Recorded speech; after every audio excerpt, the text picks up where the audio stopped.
Hi guys, this side Monu we are from coding vlogs. तो guys इस video में बात करने वाला है कि इंटर्नशिप या प्लेसमेंट के लिए देख रहे हो ना, तो मैं एक्चुअली एग्जैक्टली किस किस डेटा स्ट्रक्चर पे फोकस करना चाहिए, एग्जैक्टली कौन से क्वेश्चन करना चाहिए, कहां से करना चाहिए ना, टेंशन मत लो, ये सारी डिस्कस होगा इस वीडियो के अंदर में। अंत तक आपको देखना है।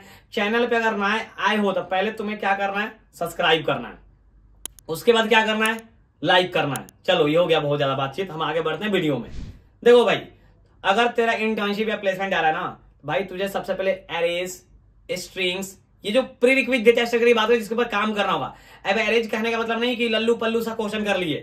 एरेज कहने का मतलब उस पे जाओ, 2 पॉइंटर अप्रोच पे क्वेश्चन करो, स्लाइडिंग विंडो पे क्वेश्चन करो, सॉर्टिंग बेस्ड क्वेश्चन करो, सर्चिंग बेस्ड क्वेश्चन करो, फ्रीक्वेंसी बेस्ड क्वेश्चन करो। ऐसे ही स्ट्रिंग में जा रहे हो तो स्ट्रिंग के जैसे जावा में करा तो पहले उसके बेसिक्स इंटरनल कॉन्सेप्ट जाना हो। इम्यूटेबल का मीनिंग क्या होता है, म्यूटेबल का मीनिंग क्या होता है, ठीक है, स्ट्रिंग बनता कहाँ है, कैसे बनता है, ये सारी चीजें जानो। उसके बाद वहां पे स्लाइडिंग विंडो से रिलेटेड क्वेश्चन करो, आप पैलिंड्रोम बेस्ड क्वेश्चन करो, ठीक है, पार्टीशन बेस्ड क्वेश्चन करो, फ्रीक्वेंसी मतलब basically character array based question करो जिसमें फ्रीक्वेंसी मेंटेन करके काम करते हो। इसके बाद आपको क्या करना है, रिकर्जन बैकट्रैकिंग को स्ट्रॉन्ग करना। रीजन क्या है कि इसके बिना आगे का डेटा स्ट्रक्चर आपको दिक्कत करेगा। फिर उसके बाद आओगे तो आप उप्स को ऊपर थोड़ा काम करोगे, डेटा स्ट्रक्चर आगे पढ़ना है तो बिना उप्स का बात नहीं बनेगा। सेकेंड चीज होता है सबसे important, time and space complexity. देखो टाइम एंड स्पेस कॉम्प्लेक्सिटी ना हर कोई बोलता है, कभी कोई नहीं बोलता कि इंपॉर्टेंट है, इंपॉर्टेंट है। मेरा मानना इंपॉर्टेंट है कि जब आप इंटरव्यूअर को कोई कोड बताओगे ना, मुन्ना पता है तुमसे क्या पूछेगा वापिस, इसकी टाइम कॉम्प्लेक्सिटी क्या है, इसकी स्पेस कॉम्प्लेक्सिटी क्या है, और तुम्हारा वहां पे एलओएल लोल हो जाएगा और तुम्हें चीजें नहीं आती होंगी। तो मैं सही बता रहा हूँ, इससे बेटर है कि एलओएल ना हो, उससे पहले तुम टाइम एंड स्पेस कॉम्प्लेक्सिटी पे ध्यान दो और सही से करके जाओ कि कोड क्या निकालते कैसे, इटरेटिव कोड का भी और रिकर्सिव कोड का, दोनों का टाइम एंड स्पेस कॉम्प्लेक्सिटी आपको पता होना चाहिए। कुछ स्टैंडर्ड रेफरेंस रिलेशन आपसे सॉल्व कराया जाता है। फॉर एग्जांपल अगर बात करें तो मर्ज सॉर्ट का, फिबोनाची का, बाइनरी सर्च का, फैक्टोरियल का, इन सब के क्या होता है आपसे रेफरेंस रिलेशन इंटरव्यू में सॉल्व करते हैं। इनके रेफरेंस रिलेशन कैसे सॉल्व करते हैं ये भी आना चाहिए। सब्स्टिट्यूशन मेथड लगा के सॉल्व किया जाता है, बहुत सारे और भी अप्रोच हैं तो आपको आने चाहिए। सेकेंडली अब आते हैं आप जैसे स्टैक्स पे आ रहे हो, तो स्टैक्स पे आ रहे हो तो आपको स्टैक्स का इंप्लीमेंटेशन अच्छे से आना चाहिए, ठीक है। जितने तरीके से स्टैक्स बना सकते हैं उतने तरीके से, लिंक लिस्ट का यूज करके, एरे का यूज करके, क्यू का यूज करके, सारे तरीके से आपको आना चाहिए। उसके बाद स्टैक से कुछ स्टैंडर्ड क्वेश्चन पहले आपको करना होगा, फिर अलग से जो प्रैक्टिस करना है करो अपना।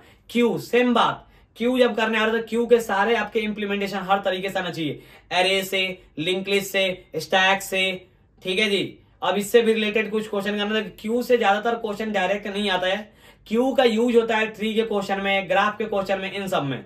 अब आते हैं लिंक लिस्ट। लिंक लिस्ट देखो, लिंक लिस्ट बड़ी तुच्चा सा चीज है, स्टार्टर समझते हो खाने पीने में, जैसे पनीर टिक्का हो गया, जाते हो तो पनीर टिक्का मिलता है स्टार्टर के नाम पे, वैसे ही लिंक लिस्ट एक ऐसी टॉपिक है इंटरव्यू में ना, वो स्टार्टर की तरह बिहेव करता है कि यार चलो कोडिंग का माहौल बनाना, सेट करना है, कितना आता नहीं आता है, आता पहले फेंक देगा, लिंक लिस्ट को रिवर्स करना है, मिडल ऑफ अ नोट निकालना है विदाउट लेंथ, ऐसे करके दिस इज अ स्टार्टर। इससे कभी भयानक क्वेश्चन नहीं आएगा इंटरव्यू में, ये स्टार्टर की तरह ऑलवेज रिएक्ट करता है इंटरव्यू में, बड़ी इजी सा होता है। One of the easiest data structure माना जाता है लिंक लिस्ट। उसके बाद आगे ट्री। देखो ट्री तो जब 10-12 लाख के ऊपर में जाओगे तो भर भर के ट्री पूछा जाएगा आपसे। ट्री में बाइनरी ट्री पढ़ो, बीएसटी पढ़ो, जेनेरिक ट्री भी पढ़ो। जेनेरिक ट्री कैसे पढ़ोगे तो कि उसमें जेनेरिक ट्री बेसिकली होता क्या है कि एक नोड के ना मल्टीपल चाइल्ड होता है। बाइनरी सर्च ट्री में क्या होता है, वही वाला कॉन्सेप्ट चलता है, हम दो हमारे दो, ठीक है, कि एक नोड के 2 ही बच्चे हो सकते हैं, बिकॉज ट्री में जो कॉन्सेप्ट होता है पेरेंट और चाइल्ड का रिलेशनशिप होता है। और जेनेरिक ट्री में नंबर ऑफ चाइल्ड पर लिमिटेशन नहीं है, जितनी मर्जी उतनी चाइल्ड बना लो, मतलब ट्री की बना लो, ठीक है जी। अब आगे बढ़ते हैं, अब आते हैं graph. Graph one of the most important topic. जब आप जाते हो बड़ी कंपनियों में, जैसे फॉर एग्जांपल आप अमेजोन, फ्लिपकार्ट, उबर, नेटफ्लिक्स, इन सब में बैठते हो तो ग्राफ वहां पूछा जाता है। देखो ग्राफ ना एक बहुत बड़ा टॉपिक है। अब आपको ग्राफ के अंदर ये नहीं करना है कि सारे चीज R&D करने चले गए, बिकॉज आज के डेट में ग्राफ में R&D हो रहा है। आपको पहले क्या करना है, BFS, DFS, BFT, DFT, ये क्या होता है। उसके बाद साइकिल डिटेक्शन, बाइपार्टाइट। आप उसके बाद आ जाओगे कि डायरेक्टेड ग्राफ में साइकिल कैसे डिटेक्ट करें, ये चीज हो गया। डायरेक्टेड ग्राफ के अंदर जो साइकिल बना, वो सबसे मिनिमम लेंथ वाला कौन सा साइकिल है, मैक्सिमम लेंथ वाला कौन सा साइकिल है, टोपोलॉजिकल सॉर्ट के बारे में पढ़ो, डीएसयू का कॉन्सेप्ट समझो, डिसजॉइंट सेट यूनियन क्या होता है, Kruskal algorithm, Prim's algorithm, Bellman Ford, Dijkstra, Floyd Warshall, ये कुछ प्री रिक्विजिट एल्गोरिथम है जिसके ऊपर आपको काम करना है। कोसा राजू एल्गोरिथम, इस सब के ऊपर आपको काम करना है। फिर आता है ट्राई, डीपी। डीपी में आपको ऐसे करना है कि एलआईएस बेस क्वेश्चन अलग कर लिए, एलसीएस बेस अलग कर लिए, फिबोनाची बेस अलग कर लिए, एडिट डिस्टेंस बेस अलग कर लिए, एमसीएम बेस अलग कर लिए, पैलिंड्रोम बेस अलग कर लिए, फ्यूचर डीपी के कुछ क्वेश्चन होता है, वाइन प्रॉब्लम अलग कर लिए, आपके ऑप्टिमल गेम स्ट्रेटजी बेस अलग कर लिए क्वेश्चन। इस तरीके से कैटेगरी वाइज आपको करते चलना है। फिर आता है आपके पास मैंने bit masking, one of the most important topic bit masking. Question देखो generally DP with bit masking, ठीक है, ये सारे डीपी विद ट्री, ये जनरली उबर, स्प्रिंकलर, इन सब में बैठोगे तो वहां में पूछा जाता है। बेसिकली अमेजन फ्लिपकार्ट में इतना ज्यादा नहीं आता कि डीपी विद बिट मास्किंग आपसे पूछ ले, डिजिट डीपी पूछ ले, नहीं, ये कॉम्पिटेटिव का पार्ट हो जाएगा बेसिकली। तो ये सब चीज करने के बाद इन पे कूदो कि डिजिट डीपी क्या होता है, डीपी विद बिट मास्किंग कैसे करते हैं।